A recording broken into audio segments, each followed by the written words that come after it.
The Ugly Duckling. Once upon a time, in a warm, sunlit countryside, there was a peaceful little farm where ducks, chickens, and geese waddled happily through grassy fields and blooming flowers. In a quiet corner of the farmyard, beneath tall green reeds, a gentle mother duck sat on her nest. She was waiting for her eggs to hatch.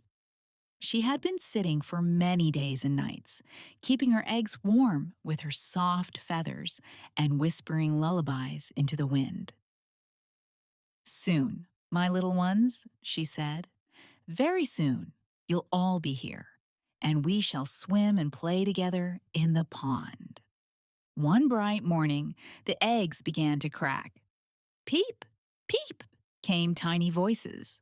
One by one, fluffy yellow ducklings tumbled out, blinking their sleepy eyes and stretching their tiny wings.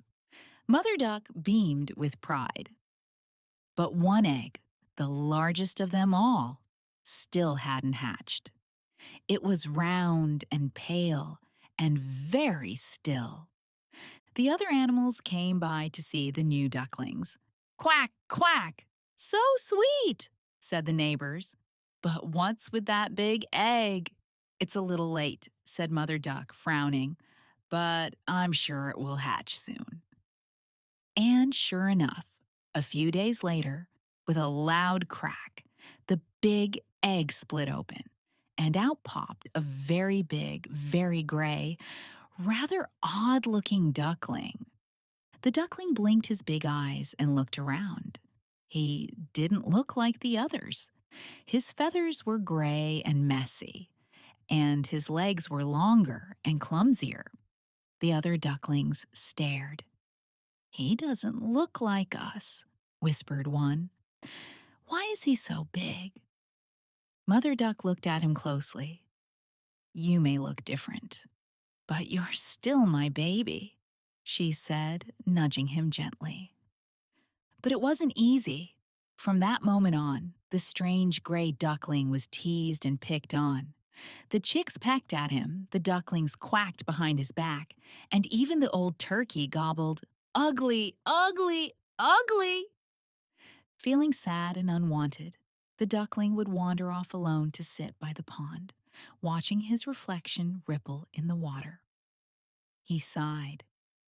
"Why am I so different?" He tried to fit in. He tried to quack like the others, waddle like them, even play with them. But he always felt left out. One day, he made a big decision. I don't belong here. I must find a place where I'm accepted. So he crept through the bushes, slipped past the gate, and left the only home he had ever known. He walked far and wide, through fields and woods.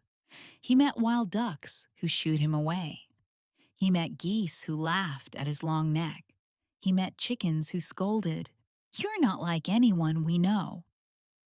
The duckling hid near an old cottage where a woman lived with a cat and a hen. At first, it was warm and cozy. The woman fed him crumbs, but soon the cat said, "You can't purr." And the hen clucked, "You can't lay eggs. What good are you?" The duckling sighed and left again. The days grew shorter. The wind became colder. Autumn leaves blew through the sky. And then winter came. Snow covered the ground. The pond froze over. The duckling paddled in a tiny hole in the ice to keep from freezing. He shivered all night long. One morning, he grew too weak to move. A kind farmer found him and carried him home. The children wanted to play with him, but he was so frightened. He flapped and splashed and spilled water everywhere. The farmer set him gently by the fire, but as soon as he was strong enough, the duckling left again, afraid he would never find where he belonged. The long winter passed slowly. The duckling survived in quiet hiding places, always cold, always alone. Then, at last, spring came. Sunshine warmed the earth. The grass turned green. Birds sang sweet songs. One morning, The duckling stumbled upon a sparkling lake.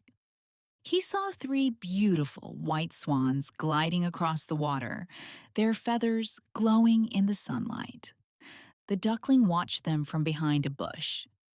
"They're so graceful, so beautiful. I wish I could be like them," he whispered. Something inside him stirred. He waddled to the edge of the lake. "Even if they chase me away, I have to try."